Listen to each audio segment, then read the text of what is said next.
Hello everyone, welcome to YouTube channel RPSC bio academy. हम जो चीज़ discuss कर रहे हैं वो है प्रीवियस ईयर क्वेश्चंस और किस टॉपिक है इकोनॉमिक इंपॉर्टेंस ऑफ एनिमल्स। हमने अभी ये वाला जो टॉपिक है वो फिनिश किया है, तो हमने उसके प्रीवियस ईयर क्वेश्चन आज देखेंगे। सबसे पहले है कैंथरीन इज ऑब्टेन्ड फ्रॉम।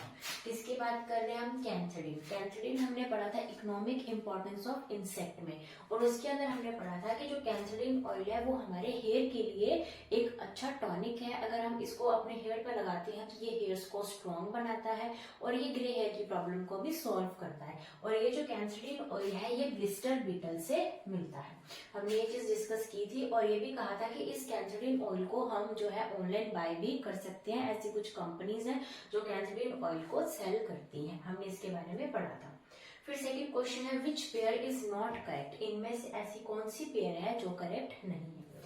सबसे पहले एपीकल्चर हनी बी, बिल्कुल हमने इसके बारे में पढ़ा है, apiculture honey bee. Then sericulture silk moth, then pisciculture pearl oyster, vermiculture ringworm. तो इसका जो राइट आंसर होगा वो होगा पिसिकल्चर पर्ल ऑयस्टर, ठीक है, क्योंकि इसके अंदर हमने पर्ल कल्चर पढ़ा था और जो पिसिकल्चर है ये फिशेस के लिए आता है। पिसी यानी पाइसिस, पाइसिस के अंदर हम फिशेस पढ़ते हैं, तो ये जो है ये फिशेस के लिए आता है। और वर्मी कल्चर के अंदर हम ज्यादातर अर्थ फॉर्म को पढ़ते हैं, हम रिंग वर्म भी लिख सकते हैं, तो ये भी सही है। तो एपीकल्चर, सीरीकल्चर, वर्मिकल्चर सही है, लेकिन जो पिसिकल्चर है ये फिशेस के लिए यूज किया जाता है, तो यहाँ पर करेक्ट आंसर होगा option number C. Then muga silk is obtained from cocoons of. हमने याद किया था कि जो म्यूगा सिल्क है, म्यूगा सिल्क याद करने के लिए हमने इसका ए याद किया था और ए से हमने याद किया था असामा। ए से हमने याद किया था असामा, और असामा यहाँ पर है एंथरेरिया असामा। इसका ऑप्शन नंबर डी हो जाएगा। बॉम्बेक्स मोराई तो कौन सा सिल्क बना रहा था? Mulberry silk. तो मलबरी सिल्क जो है वो बॉम्बेक्स मोराई से बन रहा था। और जहां पर आई आई आई आ जाए वो कौन सा सिल्क था? वो था एरी सिल्क। और जहां पर पैफिया आ जाए, हमने क्या याद किया था? हमने याद किया था रोफस। इस तरीके से हमने याद किया था। और यहाँ पर हमारे पास रोपम याद किया था, सॉरी रोपम। तो यहाँ पर पी ए से हमने पैफिया बनाया था, और इससे क्या बन रहा था हमारा? इससे बन रहा था टसर सिल्क। तो ये हमने ट्रिक से याद किया था। रोपम से इसकी 3 स्पीशीज याद करनी थी हमने रोपम से, और उसके अंदर पी ए से पैफिया बन रही थी, तो ये टसर सिल्क बनाता है। और आई आई आई से हमने एरी सिल्क लर्न किया था। बॉम्बेक्स मोराई से हमने मलबरी सिल्क देखा था। तो इसका राइट आंसर जो होगा वो होगा option number D. Then bee venom is used in the treatment of. जो बी वेनम है वो कौन से किस चीज के ट्रीटमेंट में यूज होता है? तो ये भी हमने पढ़ रखा है, आर्थराइटिस में यूज होता है। तो आर्थराइटिस को ट्रीट करने के लिए बी वेनम जो है वो यूज किया जाता है। बी यानी यहाँ पर एपीकल्चर वाली हनी बी की बात हो रही है, जिसके अंदर यहाँ पर हमने पढ़ा था बीज वैक्स के बारे में, हनी के बारे में, और फिर हमने लास्ट में पढ़ा था बी वेनम के बारे में। और ये वाली जो चीज है ये आपको सीरीकल्चर में मिलेगी, क्योंकि ये एक पॉइंट हमारा रह गया था, फिर हमने सीरीकल्चर में से रिपीट कर दिया था कि जो बी वेनम है वो ट्रीट करता है आर्थराइटिस को। अभी हम और क्वेश्चंस को पढ़ते हैं। अभी हम इससे आगे बढ़ते हैं। Pearls are obtained from. Pearls है ये मोलस्का से आया हुआ है। जो पर्ल्स है वो किससे मिलते हैं? कौन से ऑर्गेनिज्म से मिलते हैं? तो सबसे पहले हम देखें म्यूरेक्स टेंक्यूटस नहीं, ब्रैंकिस्टोमिया नहीं, पिंक टाडा वल्गैरिस, मेडियोलेरिया। तो इसका जो आंसर है वो रहेगा पिंक टाडा वल्गैरिस। हमने कहा भी था कि जो पिंक टाडा वल्गैरिस है इसे क्या बोला जाता है? इंडियन पर्ल ऑयस्टर के नाम से इसे जाना जाता है। और जो भी पर्ल्स हैं वो कौन सी स्पीशीज से बनते हैं? वो सारी की सारी पिंक टाडा की स्पीशीज से बनते हैं। तो पर्ल्स की फॉर्मेशन पिंक टाडा की स्पीशीज से बनती है। यानी अगर यहाँ पर पिंक टाडा वल्गैरिस की जगह पिंक टाडा के साथ कोई और भी स्पीशीज होती तो भी यही आंसर होता। अगर वल्गैरिस लगा दिया है तो इसका स्पेसिफिक कॉमन नेम है इंडियन पर्ल ऑयस्टर, ठीक है। उसके बाद हम पढ़ते हैं cantharidin and oil is prepared from which of the following. Again question आया है किससे? कैंथ्रेडीन से। एक बार पहले आया था, एक बार अब फिर आया। तो फर्स्ट ऑप्शन है फ्लावर्स ऑफ कैथेरेंथस रोजिया नहीं, सीड्स ऑफ कैथेरेंथस रोजिया नहीं, ड्राइड इलिट्रा ऑफ बीटल्स। हमने भी पढ़ा था किससे मिलते हैं? ब्लिस्टर बीटल से, तो ब्लिस्टर बीटल से कैंथेड्रिन ऑयल जो है वो ऑब्टेन्ड होता है, देन फिश लीवर नहीं।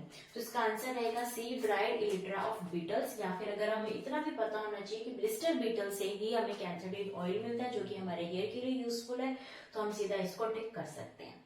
ठीक है, देन नेक्स्ट क्वेश्चन है which of the following mollusca is not used as food by man, यानी इनमें से कौन सा मोलस्का को मैन जो है वो एज अ फूड नहीं खाता, यानी इनमें से कौन सा खाने वाला मोलस्का नहीं है। तो हम ऑप्शन की तरफ पढ़ते हैं, ओयस्टर, टाइडो, कटलफिश, मुसल्स। तो इसके अंदर हमें ये ढूंढना है भी कौन सा जो एनिमल्स है वो नहीं खाते। अगर हम देखें तो हमने ये तो पढ़ा था mollusca is used as food, लेकिन उसके अंदर अब यहाँ पर तो बहुत सारे ऑप्शंस आ सकते हैं, लेकिन हम सभी ऑप्शंस को लर्न नहीं कर सकते। तो ऐसे क्वेश्चन के लिए हमें एलिमिनेशन मेथड को यूज करना पड़ेगा।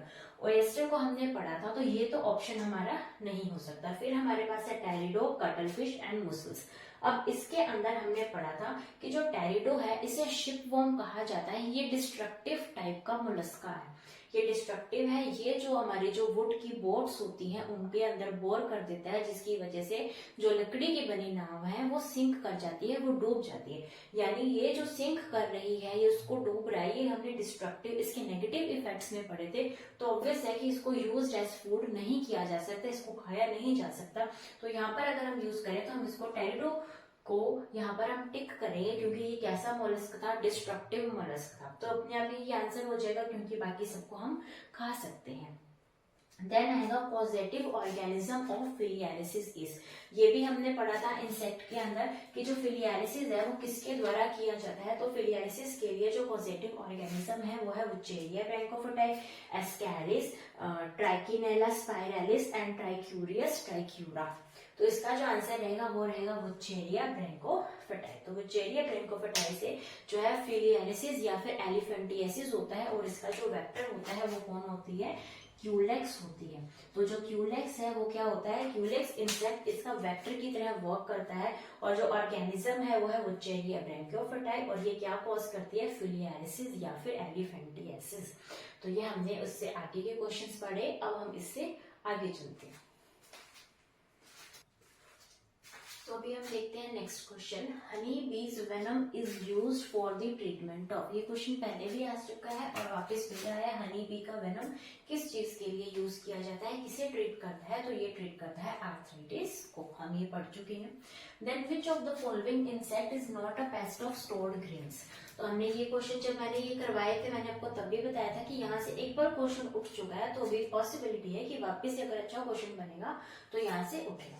तो इसके अंदर हमने कौन कौन से पढ़े थे, ट्राइगोलियम, कैलेंड्रा और टेनिब्रियम। हमने पायरेला नहीं पढ़ा, इसलिए पायरेला ही इसका आंसर होगा। अभी हम इसको फटाफट लर्न कर लेते हैं। ट्राइगोलियम यानी 3 बार बोलना है, किसे बोलना है, रेड, रस्ट, फ्लोर। बीटल से पहले कितनी बार बोलना है, 3 बार बोलना है। ये ट्रिक मैंने बता रखी है जब मैंने इसको पढ़ाया था।